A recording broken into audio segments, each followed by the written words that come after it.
Now, I want to understand when you do write a check, and this is going to hover around governance. So I've been on that side of the coin. Obviously, both of my investors. I I've been invested on through podcast networkation with Franco. So we meet monthly, right? Through FML, Foxmont Life. There you go. And again, this once you take an investor's check, they now have a license to really ask for updates on how you're doing. Because they also need to report it upstairs to the LPs, right? It's not like, oh, bahala ka na. And then you just hope and pray that they do well. No, there's real governance here. And that's what I want to understand because it's such a vital thing now, right? Governance in terms of making sure that you guys help guide the startup along the way because it's never going to be easy. I'll recall one anecdote here. I hope it doesn't happen to anyone. This is what's the date? I forgot na. June 2023. Franco where were you in I was in Berlin. In Berlin, Germany. Called him. Probably freaked him out, right? Distraught. Yeah. Yeah. I was like, what the hell is what is it? So it's like, hey, Franco, just want to tell you Joseph's my co-founder in the ER. He doesn't look good. I just wanted to let you know. But and I come back. I called Ivy pala. Ivy's my first call. I came back. He passed on. And I had to tell you, I was fucking crying. Yeah. This is the type of relationship you have to build. Just on that note, on that time, Franco, I was not sure if I should still continue.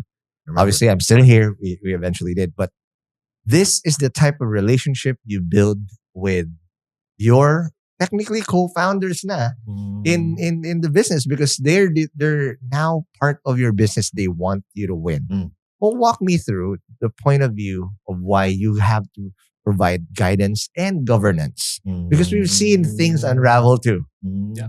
Where shit hits the fan and oh my God, things just fucking unraveled and you're unfortunately part of that business now. Why is this such a big thing now, Franco? Of why governance is so important after and that the relationship in a startup. First of all, I mean, I remember that day very, very clearly. I remember that phone call.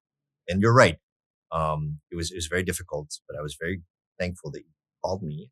I called every one of y'all, by the way. But you were my first call. We had there is a relationship there that needs to be built. And it's a human, right? Yeah. It's one where, again, we're not bosses. We're not dumb money. We're advisors. And eventually that turns into friendships as well. Yep. So first of all, dude, great job. Bounce back. Founders only. They're amazing. You can do it. There you go. You can do it. You can do it. I'm Schneider, baby. Let's talk about tropes for a second. I think another trope that often comes out is that we as fund managers are your bosses and we only want to hear the good news. Nope. Right? That's kind of like a thing, right? And people are like, yeah, let's just tell them all the great things that are happening. And then maybe the not great stuff, we can talk about it another time. But the reality is that the earlier that you tell us about everything, the great and the not so great, and maybe the critically, oh my God, I got to deal with this. The earlier you tell us about this, the earlier we can help. You asked me how we built our team. Our team is built in exactly that way. How do we help our founders? Yeah. Right? Let us do our job. Let us work with you. Let us walk with you hand in hand. Let us be your advisors. Let us be your personal friends. Let us be the voice that helps you see through whatever that myopic problem at that moment is. Yeah. Right? And yes, oftentimes you're right. We have an FML. It's called Fox My Life. Obviously, it stands for something else. And the whole point of that was so that you could literally go and the first thing you should say is FML. This is what my problem is. Bingo. Yep. Right? And the earlier you can do that, any founder can do that, the earlier we can address it together. Yeah.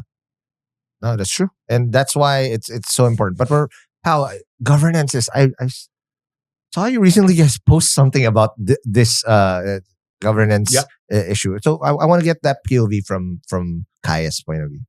So I think just taking a step back structurally and maybe continuing the investment process we were discussing earlier, if we do choose to invest, we would typically send a term sheet where the terms of our investment are stipulated.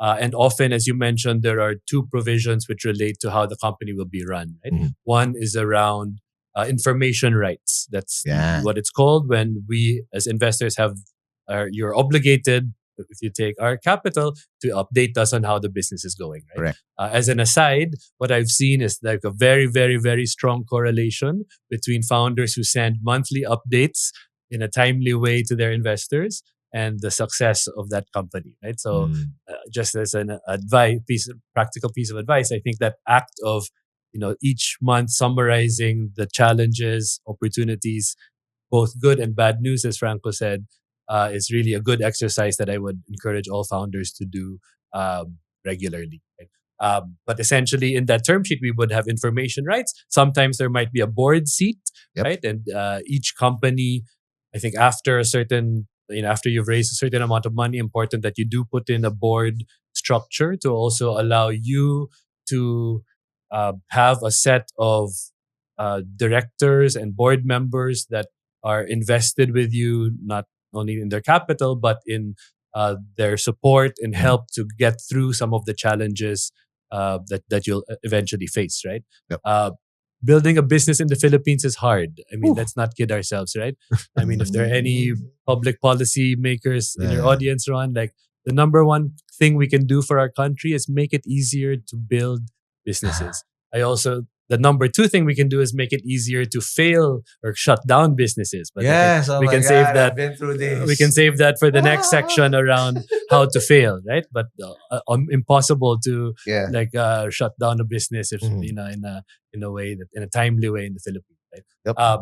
But in that term sheet, that those governance and that board structure is meant to provide you your structure organizationally to support you in some of these biggest challenges that you'll inevitably will face in building your business, right? As Franco mentioned, the board is an asset, right? Your board members, your advisors, your investors, these are assets that you have to help you in the most challenging moments. What I like to tell founders is if you keep that problem to yourself, that's your problem. If you share that problem with the board or your investors or with me, then I'm invested in the problem and I'm now with you on the same side of the fence trying to solve that problem, right? So the more open you can be about problems as they come up, as Franco said, the more we can help you unlock and break through some of those roadblocks along the way, right? So don't think about governance as a controlling mechanism, right? It's an enabling mechanism for you to help, for you as a founder to break through some of the big challenges of dealing with, like building businesses in the Philippines, of which there are so many.